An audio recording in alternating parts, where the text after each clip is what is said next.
Have you ever met someone and thought their job sounded cool? Or perhaps you're wondering how you can get to a position that doesn't seem to match any of the qualifications you have at the moment? Well, if so, this podcast is for you. We found some people with jobs that you might not necessarily know about or expect people to have, and we're going to ask them about how they got there. Welcome to What Do They Do? A podcast about jobs and how people got them.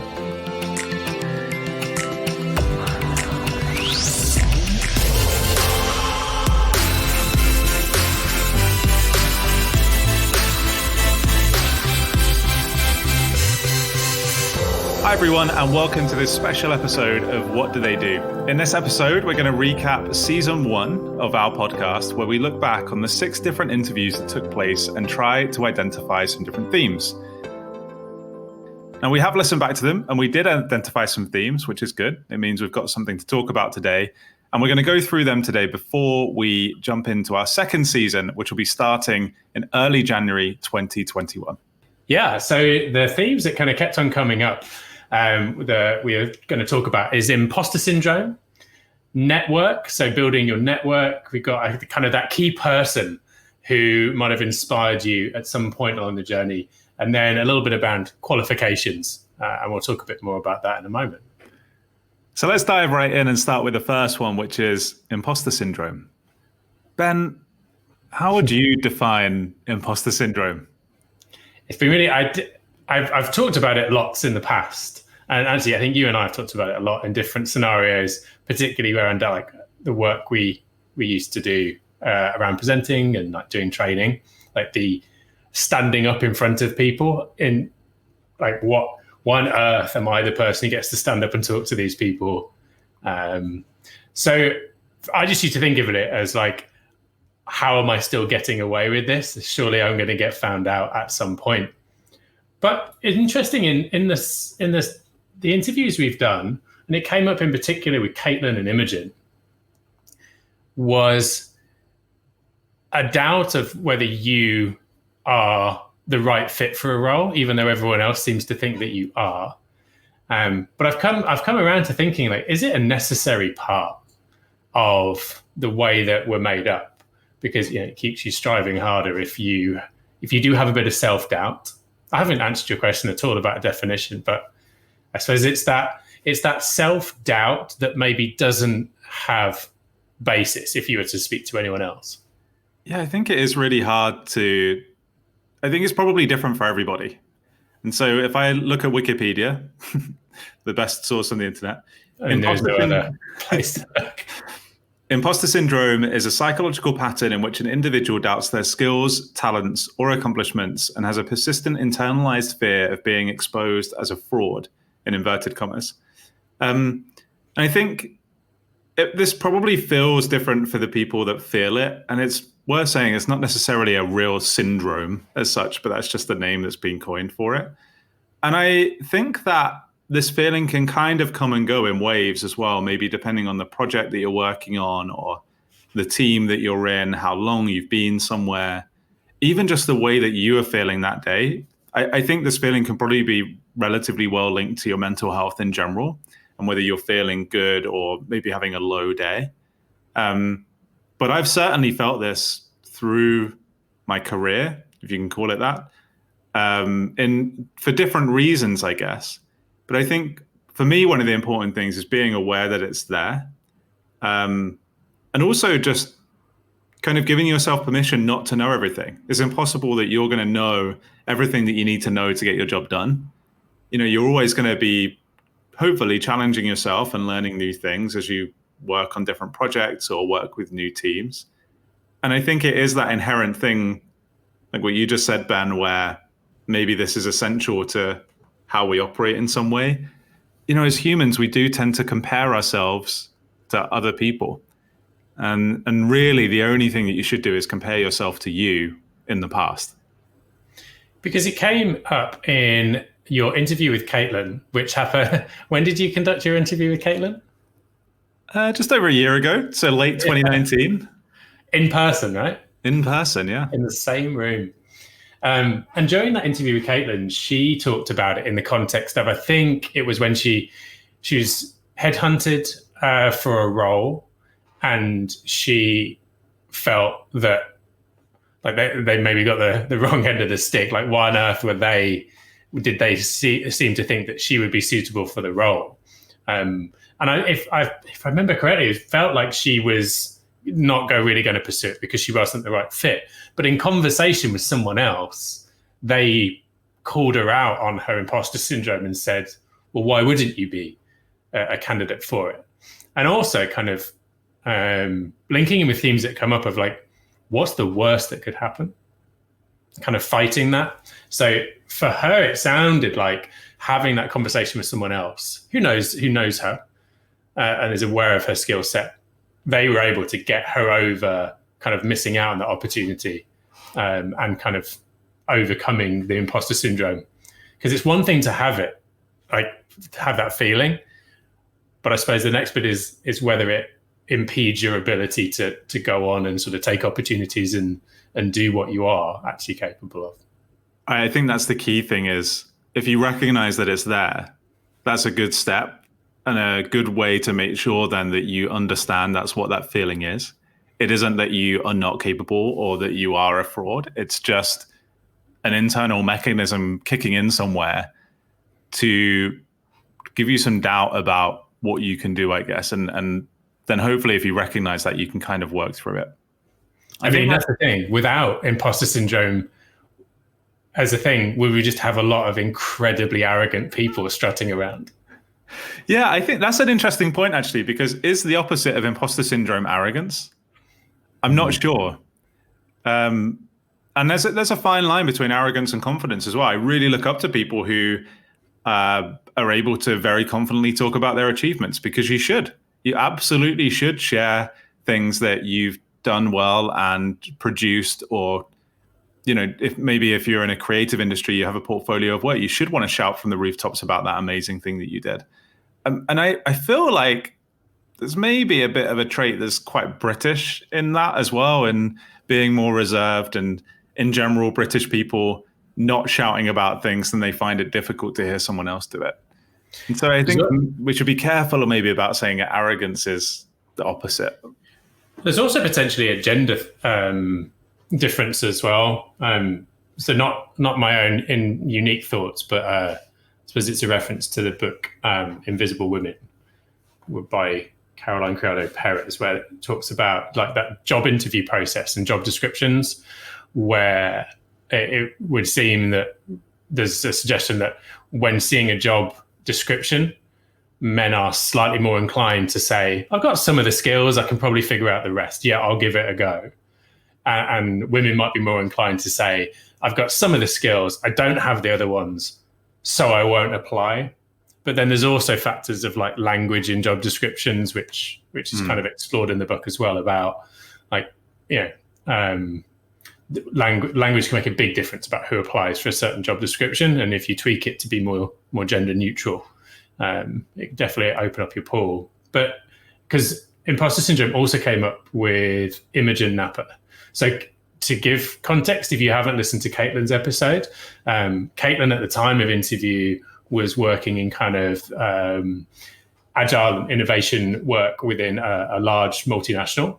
She subsequently sort of finished her MBA and gone it alone. She's got a podcast of her own, which we'll put in the links. And she's sort of now following the path of looking at innovation for businesses. So she's doing pretty well. I don't know what that was about. And then Imogen, who I just mentioned, is a sort of microplastic scientist. She's done some projects around the impact of plastic in our oceans. But she talked about imposter syndrome as well. In terms of her, I think it was sort of presenting your research and kind of speaking as a PhD and not really feeling that she was comparable to the people that she was working with. Yeah, I remember her talking about being at an event where she was on the bill with two other people that she had looked up to and admired. And so to be speaking alongside them seemed very strange. But I think it's that moment of reflection where you can look back at that and say, actually, I'm there because I've worked bloody hard to be here, right? And now you're getting visibility to that work. Yeah, it's difficult to kind of, and maybe it is a British thing as well, that I have full faith in everything I'm doing and it's all really amazing. Yes, I'm going to tell everyone about it. That doesn't come across in the right way, or at least didn't when I heard myself say it just then. So yeah, I think imposter syndrome is an interesting one, and maybe something we can explore a little bit more. And obviously, it particularly came up in those two interviews. Just to jump back to a point you made a minute ago, where you said that Caitlin spoke to a friend who then kind of reminded her, actually, these are all the qualities that you have. These are the things that you can do. Of course, they would headhunt you for this role. I think that kind of moves nicely into one of the other points, which is that key person. In many of the stories that we've listened to, so Caitlin, Lawrence, and Imogen, there has been kind of one person that maybe at the time they didn't realize was pivotal in helping them think about their future or reassuring them that they are capable of the things that they're trying to do. But basically, at some point somewhere, someone either giving them a nudge or consistently over time, that person kind of really cheerleading, if you like, for the work that they were doing, which then had an effect on the journey they ended up taking into the world of work or their career or where their career is finally headed. And listening to them has definitely made me think about who are those people for me. And I think there can be multiple of these one person, if you like, maybe someone when you were at school age, someone at an early point in your career, someone in your current role, perhaps. I don't know about you, Ben. Have you had to think about that? Are there any moments that stand out? Yeah, I have thought about that a lot in terms of, is there that like pivotal moment or person that kind of was relevant to what went on? I can't pin it down to one. So, because I was thinking, does everyone have that? And for myself, I don't think there's a combination of, a couple of teachers that were good, but I wouldn't say they informed kind of what I went on to do. There's some very pivotal moments with my dad just giving me a look that is seared in my memory forever, and those type of things. So for me, I haven't kind of got that one. I mean, Lawrence's one person was when he was at school and was in the kind of the room where you get sent if you're not necessarily towing the line, and someone that showed him respect and that he had respect for, who showed a bit of belief and kind of laid down a few things, a few home truths in terms he could really get on board with, that kind of gave him a bit of belief in himself. So I wonder whether that, if we could maybe back to imposter syndrome, at those moments you were talking about, where those moments when you're not feeling on top form, if you coincide that with the person that you respect who can give you a little bit of a nudge in the right direction, that those factors can come together. Yeah, I think if you're listening now, it's probably good to take a moment to reflect on the journey that you've had. If you're feeling a bit of that imposter syndrome, perhaps you've just taken on some new responsibility, for example, and someone has seen something in you to give you that responsibility and they believe that you can do it.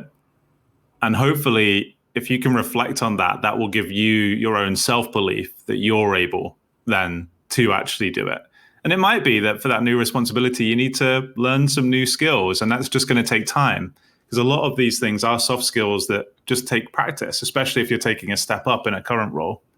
I was going to say, if you talk about a skill set, there was a keynote that I saw that kind of opened my world to design thinking, which has definitely taken me in a different direction. So watching them talk about that, I suppose that would be a kind of moment. And actually that came with, after they'd done the keynote, you know, when you see a good keynote, you're like, oh, this person is inspirational. And I found him later sitting in a corridor, just like working on something, and went, hi. Turns out he actually knew who I was, which is a bit of a bonus as well. But I think there's maybe that other bit as well, because Imogen, there was a particular person, a professor that she reached out to, and then I think got a response several months later out of the blue. And I think that was someone she compared herself to and thought, well, I'm not in that league. But that being able to form a bit more of a relationship with that person is a catalyst to kind of them saying, no, yeah, I who you had lots of respect for, believe in you, and that gives you the boost. Yeah, and I think That's really closely linked to one of the other topics that we've found through all of these conversations so far, which is having a network. And even if you don't formally go to an event to network, which I'm not even sure whether how that's happening in COVID. It's really difficult to do a video call because only one person can speak at once. But having a network of people that you can turn to that are within the circle that you are operating within, like within the industry, for example.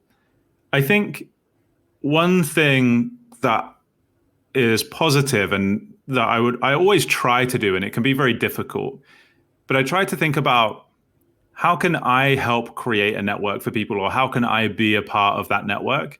Because as you move forward in your career, someone is probably looking up thinking, oh, I would like to be doing that. And so is there a way that you can help them in that way? For example, that professor you mentioned did come back to Imogen, albeit months later. He clearly wanted to help and had something for her. And actually that kind of helped drive the direction of her work and opened up some doors into new projects and new research, for example.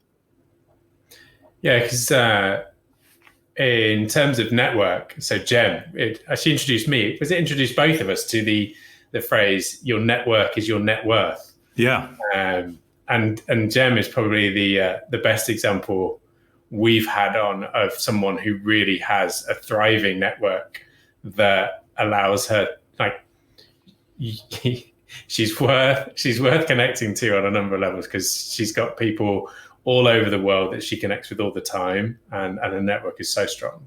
And Jem operates in a number of different areas. So she's kind of got her job. She has a kind of small business that she's running on the side. And what fascinates me about her network is how multifaceted it is.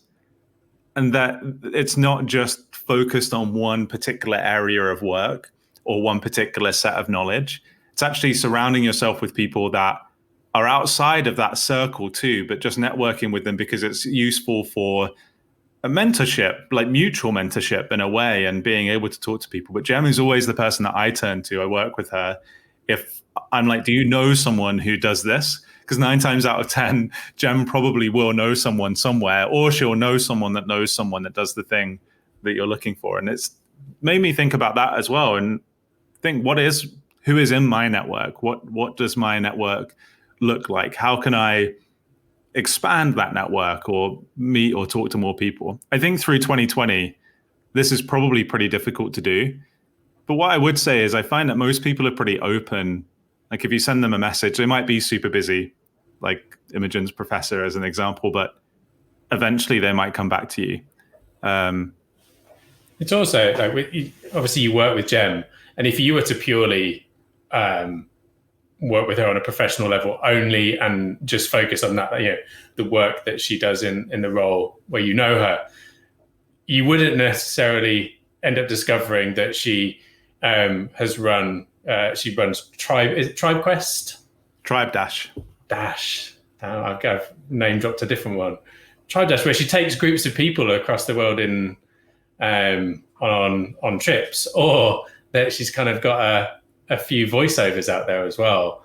And I suppose it does start to bring us into our fourth theme of qualifications, in that we spoke to a lot of people who have a main job or role, but that by no means gets anywhere near to kind of all the different things they do.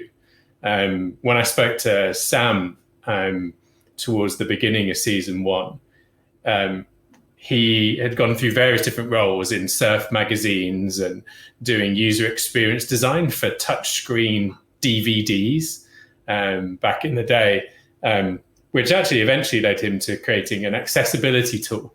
And he's sort of now moving on to a few new ideas. And the qualifications he had don't necessarily relate directly to what he's gone on to do. And he also surfs as well, for reference. All these different skill sets people have. And it's interesting to kind of connect those together. I think one assumption I had coming into creating this podcast and getting to meet amazing people was that you don't necessarily need the qualifications that line up with your career. for the most part, I think that has proven true. Even when we've spoken to people where their career has been a more linear trajectory from their university course, perhaps upwards, they have maybe moved into an area that they've discovered that they like through the work that they've been doing. And I think that is just going to be easier and easier to do as time goes on. And it gives me hope in a way, because I think it means that we can make education hopefully a bit more flexible when you're younger. There doesn't necessarily need to be a focus on learning a subject to take you to work, which I don't think is massively there right now. But I hope that it will start giving people permission just to try new things when it comes to being at school and teaching and learning. Because it's the soft skills that are going to be really important, or so-called soft skills that are going to be really important as you try and shift from kind of one company to another, or one career type to another, one job ladder to another, etc. And I think that trajectory into adjusting your skills has been accelerated in 2020. A lot of the things that were kind of, trends that were coming anyway have been vastly accelerated. So those skill sets, I mean, when we talked to Imogen, who went on to get a PhD and sort of published lots of research around plastics in the ocean, she didn't profess to be like a sort of A stars across the board in the science subjects at school. It was more around her interest in beaches, spotting that there was pollution, and that, that passion that she had for sort of keeping a beach clean and wanting to understand why on earth there's so much plastic on it. That passion led her to then excel in her field, where maybe that wasn't wrapped up into the, smashing the qualifications at school. So I think that's one for a theme I kind of really interested in is when that spark ignites. And something we'll try and maybe explore in season 2 is that link of the learning of skills, but then when does that kind of link with some passion area and kind of really go next level? I was just thinking it's really interesting that you mentioned passion, because I feel like from the interviews that we've already recorded for the next season, that feels like a topic that's already coming out, and I don't want to give too much away. I think this is really good to catch up just before Christmas as a little Christmas special to drop into your ears before the new year. Yeah, that pre-Christmas work, or is this a good podcast length for the walk after a large Christmas dinner? I think either. Maybe you need to listen to it twice just to go back over the ideas. But in the new year, early January, we'll start with our second season of podcasts. Our first guest is going to be Amy Trigg, an actor based in the UK, who recently won the Women's Playwriting Award too. And she'll discuss some of her writing in that interview that we did with her a little bit earlier this year, mid-pandemic. So I'm really excited to get another set of interviews out there in the world so that you can hear about people's stories and find out what do they do. Be that nosy person when you're speaking to someone at an event and you want to find out more about that job. It kind of sounds cool, but you know that maybe you wouldn't do it yourself, or maybe a job that you've never heard of. Can't wait. Yeah, I think there's some good ones coming, and we've got hopefully some really interesting podcasts for you to while away, and not a commute anymore, but those bits of time. Definitely get out for a walk. I'm still doing a commute. I don't know about you. It's about 15 seconds long, but it's still a commute. Mine can be quicker if I slip on the stairs. Yeah. I always thought, now I'm working from home all the time. I'll just put the music on or put a podcast on the background, but it gets interjected by regular video calls. So yeah, carving out that time. That's why getting out for a walk and actually moving, because my step count at some days this year is literally 13 steps down the stairs and 13 steps up. Well, after the second season, we will finish with a wrap-up podcast where we go for a walk together and we can record the walk then. Well, and I can do dog voices. No, is that not that's the wrong podcast. Oh, damn it. Awesome. Can't wait. Yeah. All right. See you all in January.